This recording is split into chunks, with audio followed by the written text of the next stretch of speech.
বন্ধুরা, আমার রান্নাঘরে তোমাদের সবাইকে স্বাগত জানাই। তা আমি এখন করব চিকেন স্টু।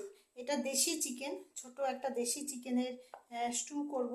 তো সেটার জন্য আমি এখানে চিকেন নিয়ে নিয়েছি অল্প করে। এটা একদমই অল্প আছে চিকেন।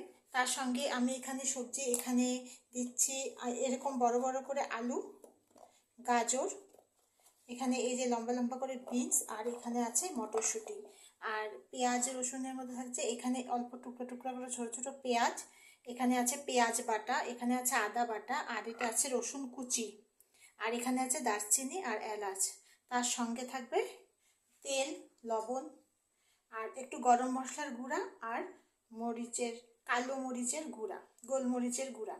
তো সেটা আমি এখন কড়াইটা আমার গরম হয়ে গেছে।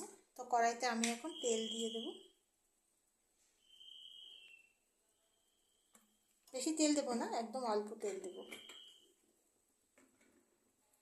তেল আমাদের গরম হয়ে গেছে। তো এখন আমি এখানে গোটা এলাচ আর দারচিনি দিয়ে দিলাম।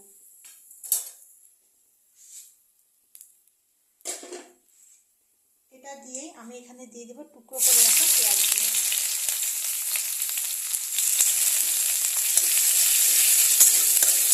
আঁচটাকে মিডিয়াম করে দেবো।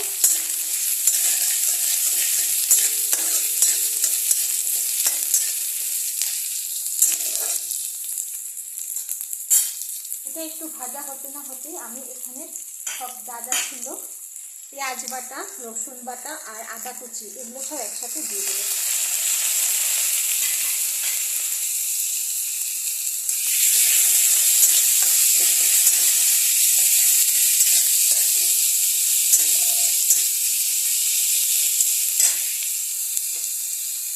আর এখানে দিয়ে দেবো অল্প পরিমাণে ময়দা।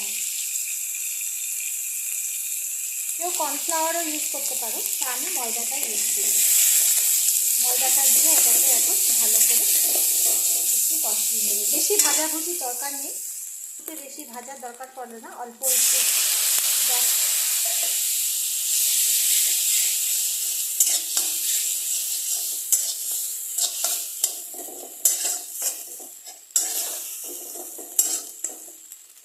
এখন আমি এখানে দিয়ে দেব চিকেনগুলো।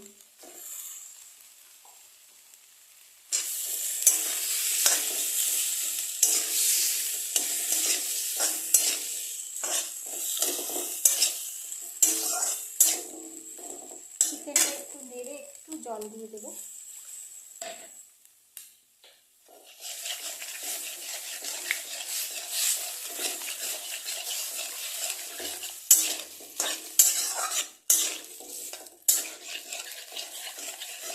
কেউ ইচ্ছা করলে দই দিতে পারো, দইটা অপশনাল, তা আমি এখানে দই দিইনি।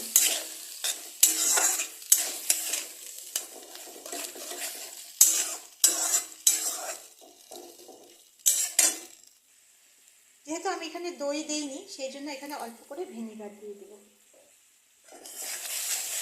ভিনিগারটা দিলে একটা সুন্দর সেন্টও থাকবে আর একটু টকটক ভাবও থাকবে। আর দই যদি হয় পরে, তাহলে আর ভিনিগারের দরকার পড়ে না।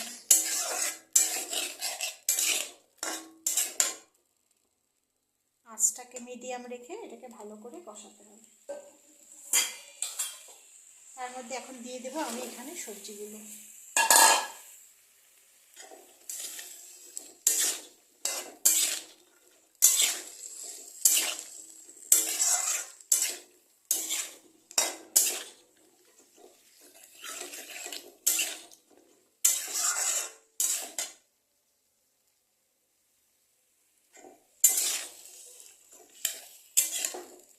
দিয়ে দেবো পর্যাপ্ত পরিমাণে লবণ।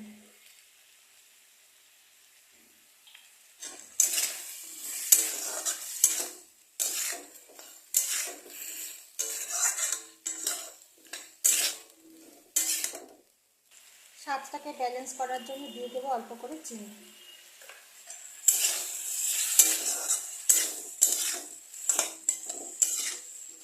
এটাকে বেশি কষাবো না, যেহেতু এটা স্টু, এটা বেশি কষানোর প্রয়োজন পড়ে না। তো এরকম অবস্থাতে আমি এটার মধ্যে জল ঢেলে দেবো। আরেকটা জিনিস বলা হয়নি, এটা কষানোর সময় আমি গুঁড়া গরম মশলার গুঁড়া আমি এটার উপর দিয়ে অল্প পরিমাণে গরম মশলার গুঁড়া এভাবে অল্প করে ছড়িয়ে দেবো।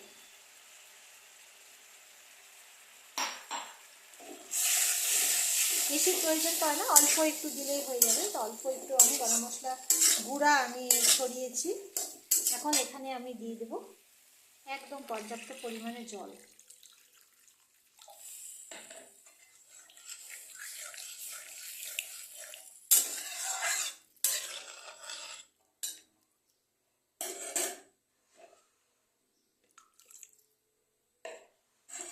এতটা আমি জল দিয়েছি কারণ মাংস আলুগুলো সব সিদ্ধ হবে, সিদ্ধ হলে জলটা কমে যাবে, সেজন্য জল দিয়েছি। আর গ্যাসের আঁচটাকে মিডিয়াম থেকে একটু কমিয়ে দিয়েছি।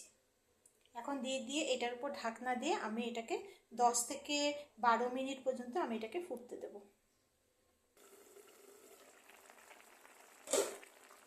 একটু মাঝে উঠালাম কতখানি কি হলো একটু দেখার জন্য।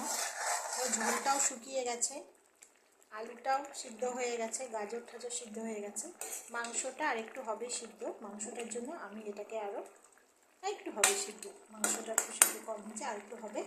এই জন্য আঁচটাকে কমিয়ে আমি আবার ঢাকা দিয়ে রেখে দিলাম। কিছুক্ষণ পরে এসে দেখছি। এটা হয়ে গেছে। যে আমাদের ঝোলটা এরকম ঝোল ঝোল থাকবে, এরকম সাদা ফ্যাকাশে হবে। কেউ চাইলে হলুদও দিতে পারো, সেটা তোমাদের ইচ্ছার উপর। এখন আমি এটার মধ্যে দিয়ে দেব 1 টুকরা বাটার, আর দিয়ে দেব অল্প করে গোলমরিচের গুঁড়া। দিয়ে দেব গোলমরিচের গুঁড়া দিয়ে আমি এখন এটাকে বন্ধ করে দেবো। তা আমার এই রেসিপিটা যদি ভালো লেগে থাকে তাহলে লাইক, শেয়ার আর সাবস্ক্রাইব করে দিও। কমেন্টে জানিও কেমন লাগলো। তো চলো আজকের জন্য টাটা।